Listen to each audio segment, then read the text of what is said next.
सर्वभूभृतां ज्ञातारं विश्वतत्त्वानां वन्दे तद्गुणे लब्धे वन्दे तद्गुणे लब्धे वन्दे तद्गुणे लब्धे।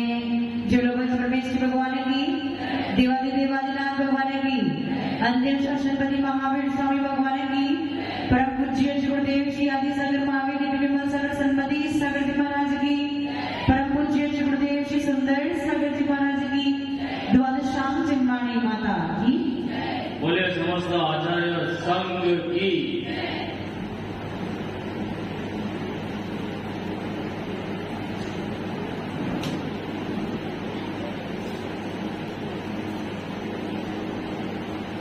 कोई बहुत बड़ा रोगी हो, अच्छा बुखार आ रहा हो, तो क्या उसे मेवा मिष्ठान खिलाएंगे, गरिष्ठ भोजन कराएंगे? राजू जी बहुत तेज बुखार आ रहा है, मेवा मिष्ठान खिलाओगे, गरिष्ठ भोजन? उसको अगर खिला दिया तो क्या होगा? हानिकारक होगा ना, अपच हो जाएगा। उसी प्रकार से जो अनादि काल से मिथ्यात्व में पड़ा है, मिथ्यात्व से ग्रसित है, मिथ्यात्व का रोगी है, उसको हम सीधा मेवा मिष्ठान पकवान खिलाएंगे तो उसकी हालत क्या होगी? क्या होगी? उस दिन का जो प्रश्न था वो वैसे अपच वाला प्रश्न था, समझ में आया? जो प्रश्न था वो क्या था? अपच वाला प्रश्न था। जो लोग अनादि काल से मिथ्यात्व में पड़े हैं, ग्रसित हैं, उनको मैं घी में तली हुई अगर पूरी खिलाऊंगी तो वो बेचारे बौखला जाएंगे। तो ऐसा आपके साथ भी हो सकता है। अब क्योंकि कर्म सिद्धांत की बात कर रहे हैं, तो जब मिथ्यात्व प्रकृति की बात करी थी तब मैंने आपको क्या बताया था? मिथ्यात्व क्या करता है? आपकी श्रद्धा को गलत कर देता है। ध्यान इधर, जो लोग रोज के हैं वो स्वयं से आगे आके बैठ जाए। वो क्या होता है वरुण जी, संतोष जी रोज तो आते नहीं, इसलिए उनको डाउट होता है पीछे बैठे या आगे बैठे। ऐसा मिथ्यात्व प्रकृति की जब चर्चा चल रही थी तो मैंने आपको क्या बताया था? मिथ्यात्व के बारे में बताया था ना कि क्या होता है? श्रद्धा गलत होती है। उसके बाद जब मिश्र प्रकृति के बारे में बात करी थी तब मैंने बताया था कि श्रद्धा दोनों तरफ की होती है। अब जब सम्यक प्रकृति की बात कर रहे हैं तो यदि आप मुझे पूछोगे और शास्त्रीय भाषा में उसका वर्णन करना है तो मुझे आपको बताना पड़ेगा कि जिसके पास शुद्ध सम्यक दर्शन है, आपके पास सम्यक दर्शन नहीं है, पहली बात तो ये ठीक है, परंतु जिसके पास शुद्ध सम्यक दर्शन है उस पर सम्यक प्रकृति वाला क्या असर करेगा उसका वर्णन तो मेरे को आपको करना पड़ेगा। ये अलग बात है कि अभी आप उतने अच्छे नहीं बन सकते हो, लेकिन उपदेश देना तो हमारा फर्ज है कि नहीं है? तो सम्यक प्रकृति में क्या क्या चल मल अगाध दोष, यदि राजू जी अपने चंद्रभगवान मंदिर भी जा रहे हैं उसमें हानि नहीं है, अच्छा है, मिथ्यात्व को छोड़ के सम्यक में तो आ गए, लेकिन जिस व्यक्ति को उधर ना खड़े होके आगे बढ़ना है तो आगे बढ़ने के लिए उपदेश तो देना पड़ेगा कि नहीं देना पड़ेगा? यदि आप मुझसे पूछोगे कि सर्वश्रेष्ठ मार्ग कौन सा है तो भैया कौन सा मार्ग है? निगृहस्थ पेशदारी सर्वश्रेष्ठ मार्ग है। ये अलग बात है कि आप उसे नहीं पचा सकते हो, लेकिन इससे हमारी वाणी अथवा भगवंतों की वाणी गलत नहीं है, समझ में? और इस पंचम काल में शुद्ध सम्यक दृष्टि कोई भी नहीं है। हम सब शिवम सम्यक दृष्टि है, जिसके सम्यक प्रकृति उदय में आपके तो है कि नहीं हमें पता ही नहीं है, हम अपनी बात करें, हम इतना पता है कि हम सम्यक दृष्टि, इसमें कोई डाउट नहीं, हम सम्यक दृष्टि है, लेकिन सम्यक प्रकृति, हमारी जो सम्यक प्रकृति वो भी उदय में आ रही है। कभी कदाचित हमारे मन में भी ऐसे कैसे गलत श्रद्धा वाले नहीं, श्रद्धा तो हमारी सही ही है, सच्चे देव शास्त्र गुरु के प्रति ही है, लेकिन हो सकता है कभी कदाचित हमारे मन में भी ऐसे भाव आते हैं कि इस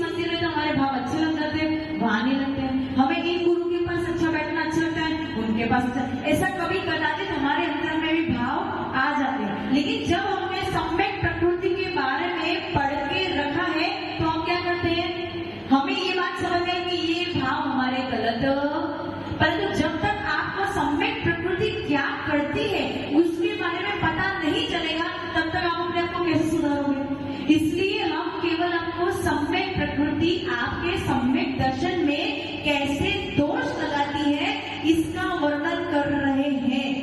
समझ में आ रहे आपको?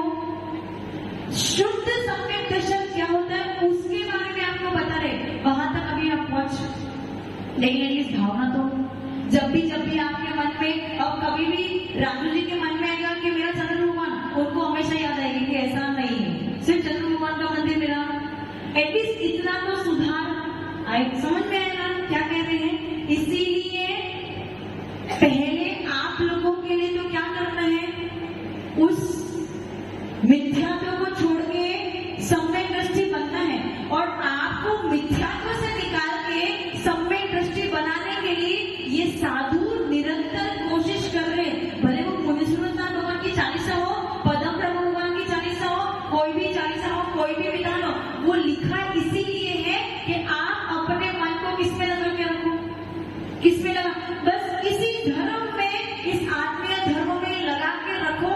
इसीलिए इतनी सारी रचना की गई है। बाकी सामान्य से यदि उपदेश सुनना है तो क्या है, 3 रत्नत्रय को धारण करो, निग्रह पेश को धारण करो, 3 रत्नत्रय में प्रबल बनो और मोक्ष चले। इतने में समझ में आएगा आपको? आपको कुछ समझ में नहीं आएगा, इसीलिए वर्णन को लंबा चौड़ा किया जाता है ताकि आपको बात अच्छी तरीके से समझ में। और जो सम्यक प्रकृति की चर्चा मैं कर रही हूँ वो उसके लिए जो शुद्ध सम्यक दृष्टि बनना चाह रहा है। केवल सम्यक दर्शन प्राप्त करने से काम चलने वाला, ये तो केवल पहला पाया है, पहली सीढ़ी है। सम्यक दर्शन प्राप्त करने के बाद उधर तो खड़े नहीं रहोगे, सोचोगे ना आगे बढ़ने के लिए। तो जब आगे बढ़ने को सोचोगे तो कौन परेशान करेगा? सम्यक प्रकृति परेशान।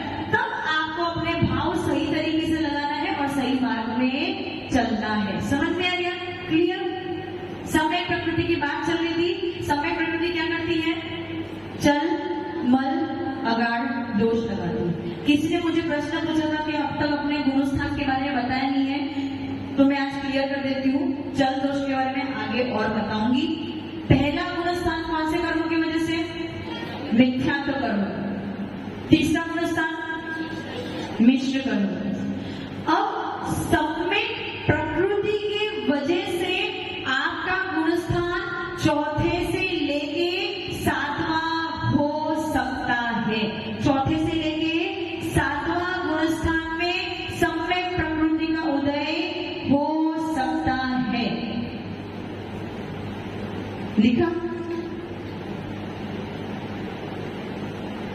यहां पे इसका अर्थ ये नहीं समझना। देखो, मिथ्यात्व गुणस्थान में होंगे तो कौन से कर्म का उदय निश्चित होगा? मिथ्यात्व कर्म का उदय फाइनल होगा ही, पक्का। उसमें कोई, यदि आप पहले गुणस्थान में हो तो मिथ्या प्रकृति का उदय होगा ही होगा। तीसरे गुणस्थान जो मिश्र गुणस्थान है उसमें मिश्र प्रकृति का उदय होगा ही होगा, यानी दोनों के अविनाभावी है। मिश्र प्रकृति का उदय होना तीसरा गुणस्थान होना, तीसरा गुणस्थान होना मिश्र प्रकृति का उदय होना। पहले गुणस्थान में पहला गुणस्थान होना मिथ्या प्रकृति का उदय होना, मिथ्या प्रकृति का उदय होना पहला गुण। ये दोनों एक दूसरे के साथ क्या है? अविनाभावी, एक दूसरे को छोड़ते नहीं है। लेकिन सम्यक प्रकृति के उदय के वजह से चौथे से लेके 7वां गुणस्थान हो सकता है, होगा ही। मतलब अगर सम्यक प्रकृति का उदय है तो चौथे से लेके 7वां गुणस्थान होगा ही। परंतु यदि आप चौथे से 7वें गुणस्थान में हो तो सम्यक प्रकृति का उदय हो भी सकता है अथवा नहीं भी हो सकता है। फर्क समझ में है? थोड़ा ध्यान दो। मैंने क्या बोला? मिथ्या प्रकृति के उदय और पहला गुणस्थान ये एक दूसरे के साथ अविनाभावी। मिथ्या प्रकृति का उदय होना और पहला गुणस्थान होना ये एक दूसरे के साथ मिले जुले हैं। पहला गुणस्थान हुआ तो आपको समझ आना मिथ्या प्रकृति का उदय है ही, मिथ्या प्रकृति का उदय बोला तो पहला गुणस्थान है ही। ऐसे तीसरे गुणस्थान के लिए मिश्र प्रकृति का उदय है तो तीसरा गुणस्थान है ही, तीसरा गुणस्थान है तो मिश्र प्रकृति का उदय है ही। परंतु जब सम्यक प्रकृति की बात करते हैं, यदि आपको सम्यक प्रकृति का उदय है तो आपका गुणस्थान होगा चौथे से लेके 7वां। लिखो, यदि आपका सम्यक प्रकृति का उदय है तो आपका गुणस्थान होगा चौथे से लेके 7वां। ये लिख लिया। परंतु, पर लिखो मत, इधर सुनो, पहले मेरे को सुनो। परंतु यदि आप चौथे से 7वें में हो तो सम्यक प्रकृति का उदय हो भी सकता है अथवा नहीं भी हो सकता है। ऐसा कैसे, तो मैं आपको बता दूंगा। लिख लिया, लिख लिया, इधर मेरी तरफ ध्यान दो। सम्यक दर्शन 3 प्रकार के होते हैं। कितने प्रकार के? 3 प्रकार के। एक शिवोपम सम्यक दर्शन, दूसरा शायिक सम्यक दर्शन और तीसरा औपचारिक सम्यक दर्शन। शब्द बिल्कुल अलग है, नए हैं, समझ में नहीं आएंगे, टेंशन नहीं लेना, एक एक को अच्छे करके सुनना तो समझ में आ जाएगा। सर्वप्रथम शायिक सम्यक दर्शन। शायिक यानी क्षय, शायिक यानी क्षय। क्या क्षय कर देना? दर्शन मोहिनी की 3 और 4 चारित्र मोहिनी, मतलब उसमें क्या होता है, ये सारी प्रकृति नष्ट हो जाती। जो आपके सम्यक दर्शन में मन उत्पन्न करने वाली है, जो आपके सम्यक दर्शन में मन उत्पन्न करने वाली है, उनको नष्ट कर देते। तो नष्ट कर देते तो अब आपके सम्यक दर्शन में मन उत्पन्न होगा क्या? मन उत्पन्न होगा? राजू जी, अगर सम्यक प्रकृति को नष्ट कर दिया, अब आपके सम्यक दर्शन में मन उत्पन्न होगा क्या? नहीं होगा। तो वो हो गया शायिक सम्यक दर्शन। सम्यक प्रकृति का उदय नहीं है तो भी चौथे से लेके 7वां गुणस्थान हो सकता है। हो सकता है, आपको ये बात समझ में नहीं आए, परंतु बस अभी सुन लो। और दूसरा क्या है सम्यक दर्शन? उपशम सम्यक दर्शन। उपशम में क्या करते हैं? कर्मों को अपना फल देने नहीं देते। तो यदि हमने सम्यक प्रकृति को दबा दिया तो वो अपना फल दे पाएगी क्या? दे पाएगी नहीं। और वो अपना फल नहीं देगी तो सम्यक दर्शन में मन उत्पन्न नहीं करेगी। तो उसमें भी सम्यक प्रकृति का उदय नहीं है, परंतु फिर भी चौथे से लेके 7वां गुणस्थान हो सकता है। अब तीसरा सम्यक दर्शन है शिवोपम सम्यक दर्शन, जिसमें मिलावट होती है। कैसी? हम भी शिवोपम सम्यक दृष्टि है, आप भी शिवोपम सम्यक दृष्टि है, और यही सम्यक दर्शन में सम्यक प्रकृति का उदय होता है। तब भी चौथे से लेके 7वां गुणस्थान हो सकता है। इतना मैंने बोला, कुछ समझ में आया? नहीं आया? बहुत नहीं, डेफिनेशन करना ही नहीं, अभी डेफिनेशन पे जाना नहीं है। ये माइंड माइंड माइंड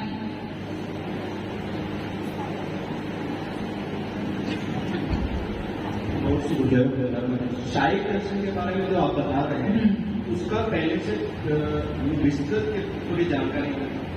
विस्तृत जानकारी अभी आपको नहीं दे सकते क्योंकि आप अभी ग्रसित हो, रोगित हो। अगर मैं आपको विस्तृत जानकारी दूंगी तो गड़बड़ हो जाएगी, पेट में अपच हो जाएगा। आगे वाला जैसे बता रहे हैं आप, क्षयोपम और 3 दर्शन के बारे में भी आप बता रहे हैं, तो फिर उसमें जो पहले वाली जो चीज है उसके साथ क्या है, इसका मिश्रण हो जाएगा क्या? मिश्रण मतलब दोनों 3 प्रकार के सम्यक दर्शन है, ठीक है। अपने पास बहुत सारे जीव हैं, उसमें से किसी के पास शिवोपमिक सम्यक दर्शन हो सकता है, किसी के पास औपचारिक सम्यक दर्शन हो सकता है, किसी के पास शायिक सम्यक दर्शन हो सकता है। इतना क्लियर हो गया? ठीक है। जिसके पास शायिक सम्यक दर्शन है उसने क्या किया है? सारे कर्मों को नष्ट किया। कौन से? जो दर्शन बोलने वाले, अपनी श्रद्धा को गलत करने वाले कर्म है उनको नष्ट किया। अभी पूरी परिभाषा बता रही हूँ क्योंकि चारित्र मोहिनी भी होता है, लेकिन मैं अभी आपको नहीं बता सकती, आपको समझ में नहीं आएगा। इसलिए दर्शन मोहिनी पढ़ा है, इसलिए दर्शन मोहिनी के बारे में बता रही हूँ। दर्शन मोहिनी को जिसने नष्ट कर दिया है, जड़ मूल से खाली कर दिया है, उसके पास शायिक सम्यक दर्शन है। और जिसने जड़ मूल से तीनों प्रकृति को खाली कर दिया, क्या उसके सम्यक दर्शन में मल लग सकता है? क्या लग सकता है? मल किससे लगेगा? सम्यक दर्शन में मल उत्पन्न करने वाला कौन सा कर्म है? भूल गए? वर्षांति कहाँ हो गई? नींद आ गई। सम्यक दर्शन में मल उत्पन्न करने वाला प्रकृति कौन सी है? अगर मैंने उसको नष्ट कर दी तो क्या आपके सम्यक दर्शन में मल उत्पन्न होगा? तो शायिक सम्यक दृष्टि के सारे कर्म, कौन से? दर्शन मोहिनी के सारे कर्म नष्ट हो, तो अब उनके सम्यक दर्शन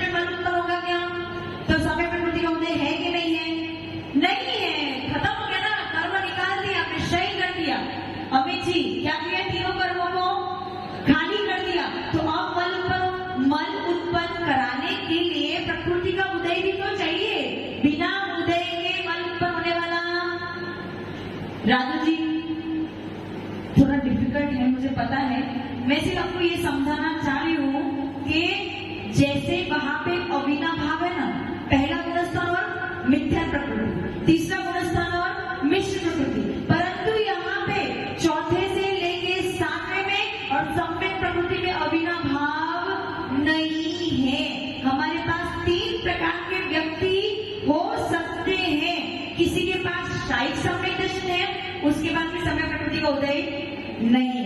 किसी के पास उपशम सम्यक दर्शन है, उसके पास भी सम्यक प्रकृति का उदय नहीं है। और किसी के पास श्योपशम सम्यक दर्शन है, उसके पास सम्यक प्रकृति का उदय होगा।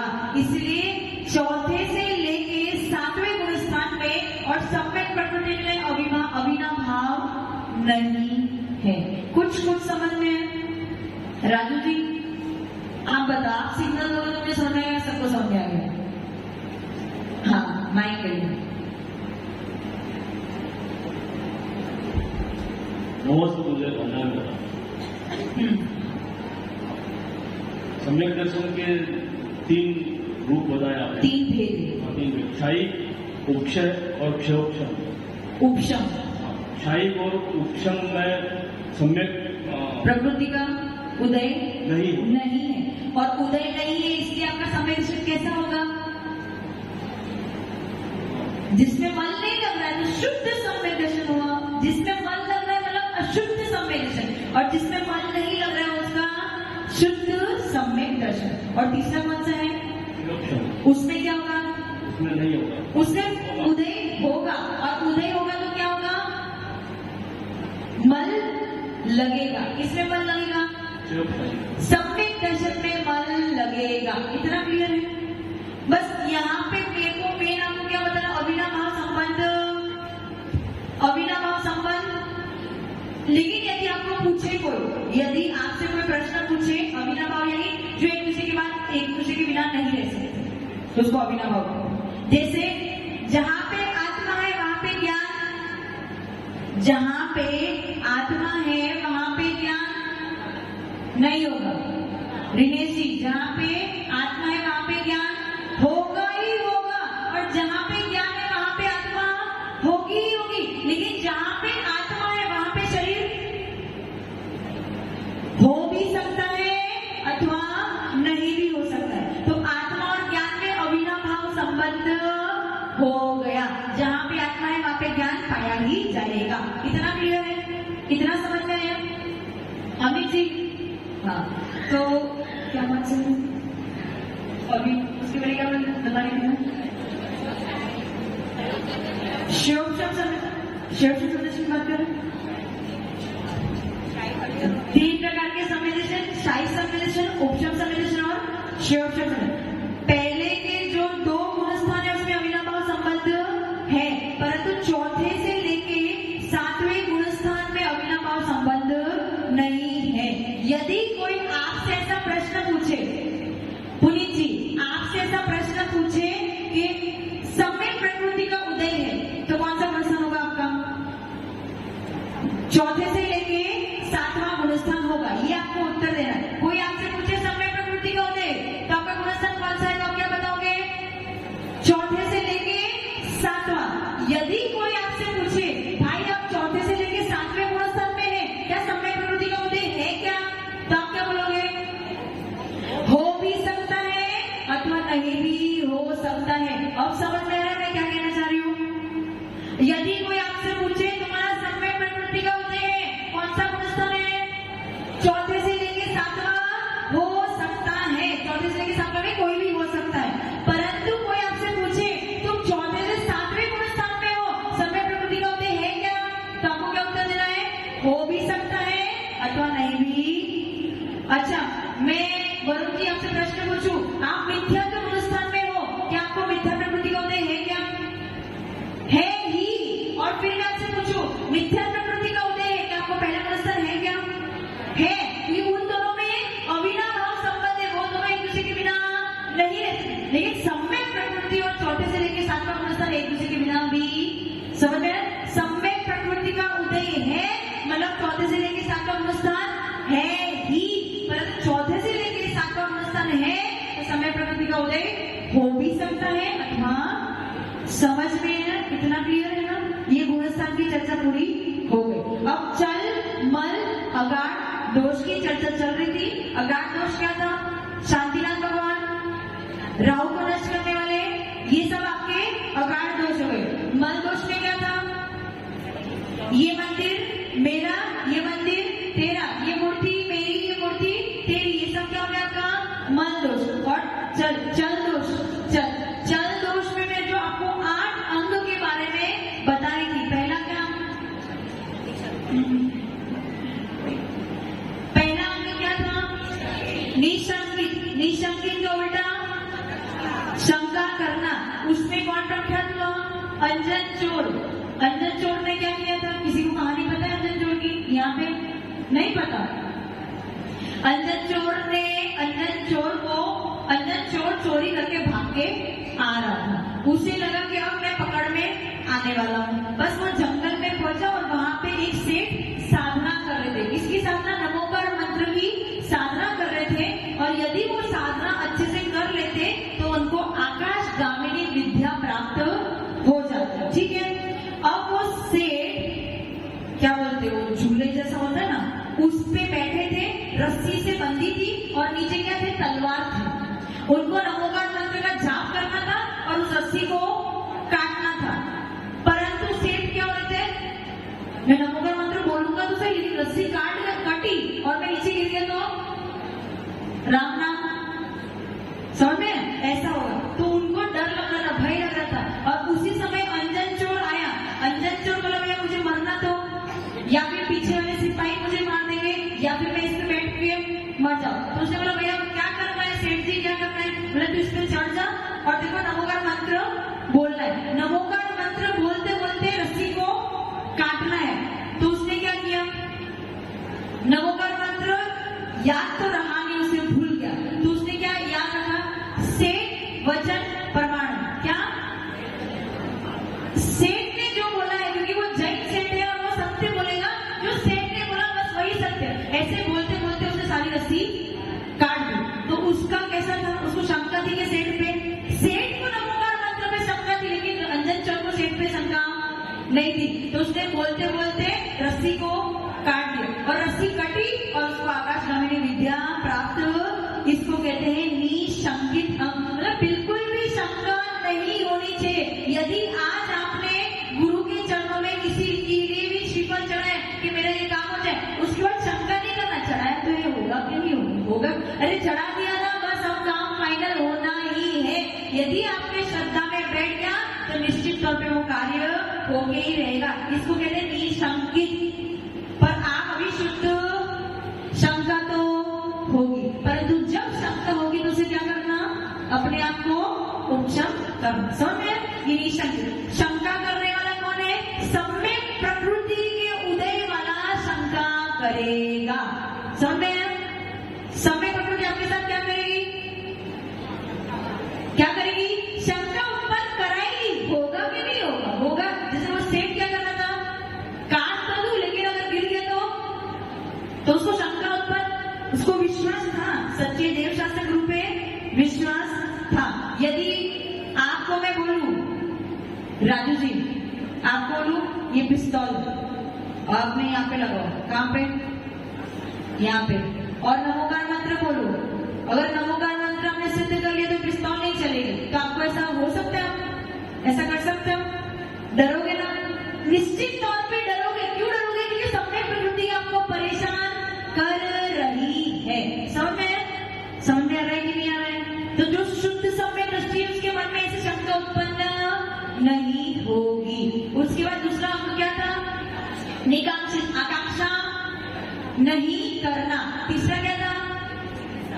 निर्विचिकित्सा। निर्विचिकित्सा में क्या था? ग्लानि नहीं करना। किससे? साधु से, साधु की चर्या से, जैन धर्म से और जैन धर्म की क्रिया से ग्लानि नहीं करना। इसका अर्थ ये नहीं है कि कोई वमन कर रहा है तो उसमें मुंह डाल के बैठ जाओ। उसका अर्थ ये नहीं है। ग्लानि जीतने का अर्थ ये नहीं है। समझ गए? मैं क्या कह रही हूँ, उस दिन जो प्रश्न उठा था उसको उत्तर दे रही हूँ। क्या कह रहे थे कि ग्लानि जीतने का अर्थ ये नहीं है कि आप बिल्कुल उसमें घुस के बैठ जाओ। अर्थ ये है कि कभी कदाचित यदि वमन आदि हो जाता है, यदि कोई ग्लानि उत्पन्न करने वाली चर्या हो जाती है, तो वहां पे हमें अपने भावों को शांत करना है। समझ में आ गया ना? निर्वी चिकित्सा हो गया। उसके बाद क्या था चौथा? अमूढ़ दृष्टि, मूर्खता नहीं करना। क्या अमूढ़ दृष्टि है, मूर्खता नहीं करना। रेवती रानी को किसने बोला था? तीर्थंकर का संवत्सरण लगा है, तो रेवती रानी ने क्या उत्तर दिया था? 25 तीर्थंकर नहीं हो सकते, तीर्थंकर तो केवल 24। तो ये उसने अमूढ़ दृष्टि का पालन किया था, और जो उनकी बातों में विश्वास कर लेते हो फिर वो मूर्ख हो जाएंगे। समझ में गया? चौथा, पांचवा क्या था? उपकुवन में क्या था अर्थ? महात्मा या फिर अपने जो क्या बोलते हैं, धर्मात्मा अथवा जो त्यागी रहती है, निग्रह बेचैन, यदि उनसे कोई गलती हो जाए, धर्म करते करते गलती हो जाए, तो उसका प्रचार प्रसार नहीं करना। ये उपकुवन हो गया। उसमें अच्छे ने बताया था ना, आपको उदाहरण कौन सा दिया था? वारिशेन मुनि का उदाहरण दिया था। 12 साल तक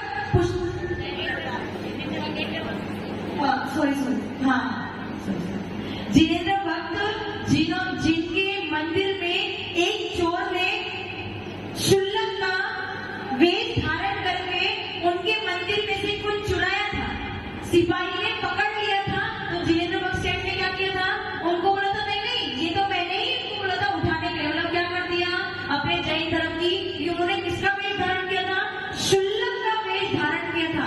यदि पूरे गांव में ये बात फैल जाती कि शुल्लक ने चोरी की है, तो उंगली किस पे उठती? जैन धर्म पे उंगली उठती। इसलिए उन्होंने क्या किया? नहीं मैंने ही इनको बोला है कि ये सामान लेके आना। ये उपकुवन हो गया। उपकुवन यानी छुपाना समझ में आया ना? परंतु उसके बाद उन्होंने समझाया भी था। ये हो गया। उपकुवन के बाद क्या है? स्थितिकरण यानी यदि कोई व्यक्ति मार्ग से विचलित हो रहा है तो उसे पुनः मार्ग पे लगा देना। और आप लोग क्या करते हो? यदि कोई दिनेश जी, यदि कोई महाराज जी आपसे आके बोले दिनेश जी मुनि तो बन गए परंतु पालन नहीं हो पा रहा, एक ही बार आहार मिलता है वो भी ढंग से मिलता नहीं है, इतनी गर्मी है, पानी की प्यास भी लगती है, दिनेश जी क्या करें? तो आप क्या उत्तर दोगे? भैया माइक देना। क्या बोलोगे उनको?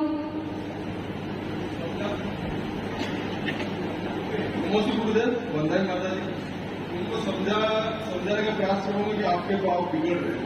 ओह अच्छा, सच में? बाकी श्रावक की आदत क्या होती? यदि कोई मुनिराज बोले या माता जी बोले या कोई भी त्यागी व्यक्ति कुछ उनकी पीड़ा उत्पन्न करके हमें ये तकलीफ हो रही है, हमें ये हो रहा है, तो हाँ तो सच कह रहे हो, बहुत कठिन है ये मार्ग को अपनाना। आप कैसे आ गए? आपको नहीं आना चाहिए था इस मार्ग पे, इसीलिए घर पे रहना चाहिए था, आपके लिए वही अच्छा था। आप ऐसे समझो। मैंने उस दिन को कहानी सुनाई थी ना किसकी? कंस राजा की। बैठ जाओ।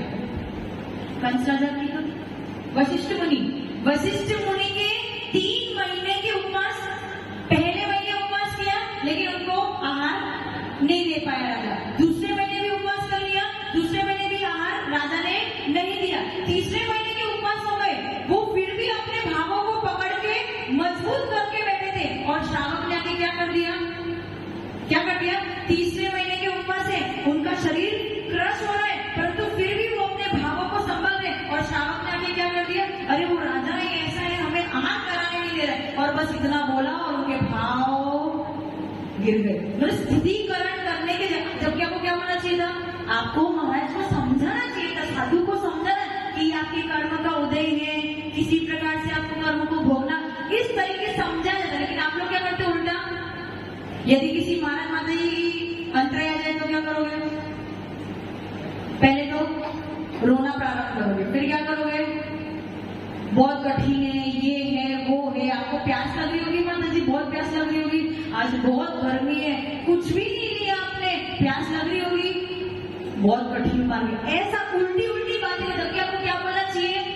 अंतरय, आपका भी अंतरय कर्म का उदय था, हमारा भी अंतरय कर्म था, अंतरय कर्म का उदय गया, कोई बात नहीं, लेकिन आप व्यावृत्ति करके उनको सांत्वना देनी चाहिए, ना कि ऐसा नहीं बोलना चाहिए। आपको प्यास लग रही होगी ना माता जी, नहीं लग रही होगी तो और याद आ जाएगी कि हाँ प्यास लग रही है। समझ में आ रहा है? आपको समझ में आ रहा है? इसको स्थितीकरण कहते हैं। और इसका उल्टा, यानी मार्ग से भ्रष्ट हो रहे हैं और उनको मार्ग से भ्रष्ट होने देना। तो फिर आप क्या कर रहे हो? सिर्फ देख रहे हो, कुछ बोल नहीं रहे हो, समझा नहीं रहे हो, ठीक है जाने दो, जाने दो, जाने दो। अगर कोई त्यागी व्रती है, इस मार्ग से भ्रष्ट होकर घर जाने दो, वाला दिक्कत में टेंशन खत्म होगी, ऐसा तो ये गलत हो जाएगा। तो ये सम्य प्रकृति आपके संरक्षण में मन उत्पन्न कर रहा है। और इसमें कौन प्रख्यात हुआ? बारिशेन मुनिराज, जिन्होंने पुष्पडाल को 12 साल तक संभाल के रखा था। क्या हुआ था? अच्छी ने आपको सुनाया था, फिर भी मैं एक और बार सुना दे रही हूँ। पुष्पडाल मुनिराज को अपनी पत्नी की याद आ रही थी, पत्नी की याद आ रही थी, पत्नी क्या कर रही होगी, कैसे जी रही होगी, मेरे बिना जी रही होगी, नहीं जी रही होगी, ऐसे उसको। तो बारिशेन मुनिराज ने 12 साल तक उनको संभाल के रखा। और 12 साल के बाद क्या किया? अंत में वो अपने घर पे लेके गए। कहाँ पे? बारिशेन मुनिराज अपने महल में लेके गए और उन्होंने अपनी स्त्रियां बताई, देखो ये मेरी सारी स्त्रियां थी पूर्व में, मेरी गृहस्थ अवस्था की स्त्रियां, बता दो कौन सी चाहिए। तो बिल्कुल लज्जित हो गया कि कहाँ मैं इन स्त्रियों के पीछे भाग रहा हूं। उन्होंने अपने आप को स्थित कर दिया। समझ में आ गया? इसको स्थितीकरण अंग कहते हैं। समय ज्यादा हो गया है, थोड़ा समय ज्यादा ले लिया। आचार्य जी को हमें सुनना है, सुने बिना तो काम चलेगा ही नहीं और प्रवचन पूरा होगा नहीं। इसलिए ओम नमः सिद्धेभ्यो। पंचप्रमेटी भगवान की, आचार्य गुरुदेव सन्मति शंकर जी महाराज की, द्वादशांजन वाली माता की। बोले जीवन बस में आध्यात्म में राज सुनो, आचार्य 108 से सुंदर स्वागत है गुरुदेव की, गुरुदेव की, गुरुदेव की। आपकी चर्चा चल रही है मिथ्या की, और चर्चा चलते चलते अविनाभावी संबंध पर चली आई है। अविनाभावी संबंध का अर्थ होता है जिसके बिना दूसरा ना हो, या जिसके सद्भाव में वो वस्तु मिलेगी। जैसे जब भी मुनिराज आएंगे, कैसे होंगे? कपड़े वाले। जब भी मुनिराज आएंगे कहते हैं कपड़े वाले, निर्गंध। जब भी कोई निर्गंध बनेगा तो मुनिराज, ये हो गया बिना भाव, जिसके बिना जो ना हो, इसे कहते हैं बिना भावी संबंध। जैसे ज्ञान और आत्मा को धर्म दिया था, जहां जहां ज्ञान जाएगा वहां आत्मा जाएगी, जहां जहां आत्मा होगी वहां ज्ञान पाया जाएगा, उसे जीव कहते हैं। जहां जहां अग्नि होगी वहां धुआं हो भी सकता, नहीं भी गलत, किंतु जहां जहां धुआं अग्नि होगी ही होगी। इसे कहते हैं बिना भावी, जिसके बिना जो ना हो। और उसमें चर्चा चल रही थी आपकी, पहला गुलिस्तान का नाम क्या है? मिथ्या। जो गुलिस्तान सम्यक प्रकृति के उद्देश्य होता है उसे मिथ्या कहते हैं। सही है ना? गलत हो जाएगा। मिथ्या गुलिस्तान है पर मिथ्या प्रकृति के उद्देश्य है। जहां जहां मिथ्या होगा वहां गुलिस्तान पहला, जहां जहां पहला गुलिस्तान होगा मिथ्या होगा, जो कि अविनाभावी संबंध। तीसरा गुलिस्तान कब होगा? जब आपके परिणाम मिले जुले दही गुड़ के समान होंगे, जब आपका गुलिस्तान तीसरा होगा। अर्थात मिश्र प्रकृति के उद्देश्य गुलिस्तान। तीसरे गुलिस्तान में किसका उदय? आदि मिश्र प्रकृति का उदय नहीं हो तो गुलिस्तान कौन सा होगा? या तो पहला या चौथा, किंतु तीसरा गुलिस्तान मिश्र प्रकृति के उदय से ही होगा। इसे कहते हैं बिना भावी संबंध। अब आजा सम्यक दर्शन के बाद, सम्यक प्रकृति के उदय से गुलिस्तान कौन सा होता है? पहला, चौथा ही होगा। इसलिए सम्यक प्रकृति के उदय से आपका गुलिस्तान चौथा भी हो सकता है, पांचवा भी हो सकता है, छठा भी हो सकता है और सातवां भी। किंतु ऐसा भी हो सकता है कि आपका गुलिस्तान चौथा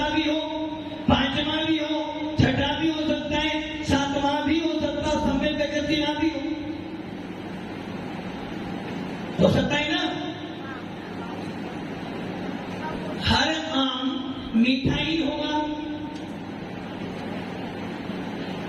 हर आम मीठा ही होगा, आम मीठा भी हो सकता है। वैसे ही चौथे गुण स्थान से लेकर सातवें गुण स्थान तक पहली व्यवस्था आदि सम्यक प्रकृति का उदय है, तो तुम्हारा गुण स्थान चौथा भी हो सकता है, पांचवा भी हो सकता है, छठा भी हो सकता है, सातवां भी, किंतु पहला दूसरा तीसरा आठवां नौवां दसवां नहीं होगा। यदि सम्यक प्रकृति का उदय है तो मेरा गुण स्थान चौथे से लेकर सातवें तक कोई सा भी हो सकता है, और ऐसा भी हो सकता है कि मेरा गुण स्थान चौथा है, वरुण जी का पांचवा है, मणि जी का सातवां है। मणि जी सातवां गुण स्थान किनको था पता आपको? मुनिराज को। हमारा चौथा है वरुण जी का पांचवा, पामनी का होता है, माता जी का हो तो पांचवा आपका हो सकता है, और सातवां किनका हो गया? आपका। हमारा चौथा। अरे मान तो लो कम से कम, तो चौथा गुण स्थान मेरा था, ऐसा हो सकता है कि मुझे सम्यक प्रकृति का उदय नहीं है, किंतु सम्यक दर्शन है। हो सकता है गुण स्थान का पांचवा है, सम्यक प्रकृति का उदय नहीं है। हो सकता है आपका गुण स्थान सातवां है, सम्यक प्रकृति का उदय नहीं है। तो चौथे से लेकर सातवें गुण स्थान तक हो सकता है कि सम्यक प्रकृति हो अथवा नहीं हो। अब वो कैसे लागू होता है? तीन प्रकार के सम्यक दर्शन बताए। औपसेमी सम्यक दर्शन, इसकी चर्चा सवेरे सुनते हो, जो सवेरे आते ही नहीं तो क्या सुनेंगे? होने तो मात्र सत्संग की मोहरत हो गया। उसके बाद भी भोगन्य परिवार पूरा वो भादो आने भादो जाने वाले वो सब नई नई चेहरे दिखेंगे, बड़े से बड़े नास्तिक भी दिखेंगे, 10 दिन ऐसी पूजा करेंगे मान लो हम सब में पंडित है ही नहीं। आपका नंबर भी सुन आता है। हाँ, 3 प्रकार के सम्यक दर्शन, औपसेमी सम्यक दर्शन के बारे में सुबह सुन रहे हो। इसका अर्थ है औपसेमी मैंने जिसमें दबाना पड़ता है किनको? दर्शन मौनी की 3 प्रकृति और अनंतानुबंधी जिसमें दबाई जाती है उसे कहते हैं औपसेमी सम्यक। छाई सम्यक है जिसमें सातों का पूरा विनाश किया जाता है। 6 उपसम में कुछ 6 और कुछ उपसम। उदाहरण क्या दिया था? एक गिलास में गंदा पानी है, एक गिलास में हिमानी है, गंदा पानी है, और मनीष भैया बोले गंदा पानी कौन पीता है? तो सुनानी बोली एक काम करता गिलास को फिटक ली, क्या हो गया? सारा मल कहाँ निकल गया, नीचे जम गया। ऊपर वाला पानी कैसा है? उसमें कोई भी मल करना, बस ये हो गया औपसेमी सम्यक। क्या करा आपने? मिथ्यात्व, सम्यक मिथ्यात्व और सम्यक प्रकृति, इन तीनों को अनंत क्रोध मान माया लोग को दबा के रखा है। जब तक वो दबी हुई है तब तक आपका पानी एकदम वैसे ही हो गया औपसेमी सम्यक अंतर्भोग की। इसके बाद आपने पूरा पानी जो साफ अलग निकाल लिया, अब बताओ उस पानी में कभी मैल आ सकता है क्या? कैसे रहेगा? जब आपने नीचे वाला मल धोकर नीचे दबा दिया और साफ पानी रख लिया तो उसमें कोई मल कर आ सकते हैं क्या? कैसे आ जाएगा? जब आपने एक बार सोना शुद्ध कर लिया वो गंदा हो सकता है क्या? मिलावट हो सकती है उसमें क्या? जब आपने 100% सोना शुद्ध कर लिया मिलावट हो सकती है क्या उसमें? तो वैसे ही जो पानी हमारा ऊपर साफ था हमने उसे अलग बर्तन निकाल दिया, अब कहां से बनाया उसमें? हम मिट्टी को समझ में नहीं आई। गंदा पानी था, फिर टकरी डाली, सारा मल नीचे दब गया। अब ऊपर जो पानी उसमें मल है क्या? नहीं है ना। अब आपने क्या करा? संतोष जी बोले पागल है तो सुनता नहीं बड़ों की बात। एक काम कर, साफ पानी पीना है तो ये आधा पानी साफ हो सारा गिलास में अलग बर्तन में ले ले। अब बता जो नीचे जो मल था वो कहाँ पड़ा हुआ है?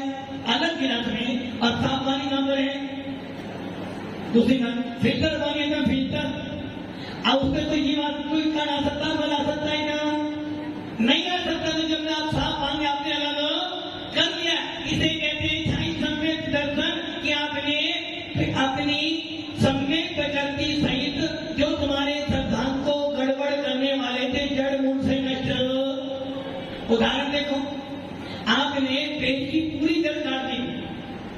उनमें फल आएंगे? कौन जाएंगे? अमित जी क्यों नहीं आएंगे? और जब मैंने साफ पानी अलग कर तो समझ गया क्यों लिखा? जब मैंने साफ पानी अलग कर लिया तो उसमें फल कहां से आएगा? तो जो साफ पानी है वो हो जाता है छाई, अब उसमें एक भी मन का करना नहीं है। वैसे ही मैंने अपनी आत्मा में से मिथ्यात्व सम्यक प्रकृति ठीक ये अनंतानुबंधी करोड़ मान माया लोग पूरा जड़ से क्या मेरी छाई को जैसे अकाउंट में खाता खोला, सारे पैसे निकाल लिए, अकाउंट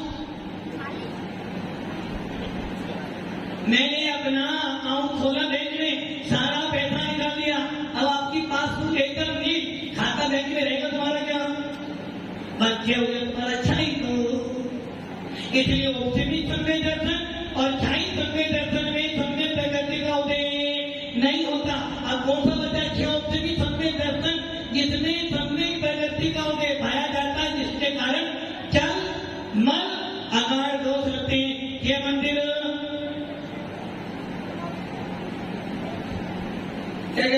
ये दुकान, अब वो दुकान ऐसा से मिथ्या तो नहीं आएगा। चल तो नहीं किंतु ये मंदिर मेरा है और ये मंदिर जुना मंदिर किसका है? जुना मंदिर वो तुम छोड़ दो। आपको कौन सा मंदिर है?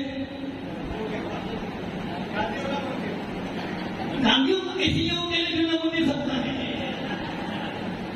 आपका गांधी का मंदिर, गांधी गए आपका मंदिर गांधी जी वाला, आपका मंदिर जुना मंदिर और आपका मंदिर तो आपस के ही दोष है। आगे कौन से मिथ्या तो नहीं है किंतु तुम्हारे समय दर्शन में मग उत्पन्न कर रही है। नंबर 2 आकार दोष, शांतिनाथ शांति देते हैं, पारसनाथ उपसर्ग दूर करते हैं और महावीर स्वामी तो कुछ करते ही नहीं, मान कर्म करे उनको लाना ही मत मंदिर में। ये क्या हो गया आपका आधार दोष और मल दोष का हो गया 25 दोष लगाना, इसकी चर्चा अभी सुन रहे थे। अब ये हो गया छाई समेत। अब जो क्षोभसमी था, पानी का मल नीचे बैठा था, ऊपर साफ पानी था, इतने में ही गिरीश जी आए और एक टेबल पे हाथ लगाया, सारा पानी, किंतु उस कण भी नीचे बल्कि ही क्षोभसमी समय दर्शन है। इसलिए 3 प्रकार के समय दर्शन है और ये तीनों समय दर्शन आपके भावों पर निर्भर करते हैं। ओम नमः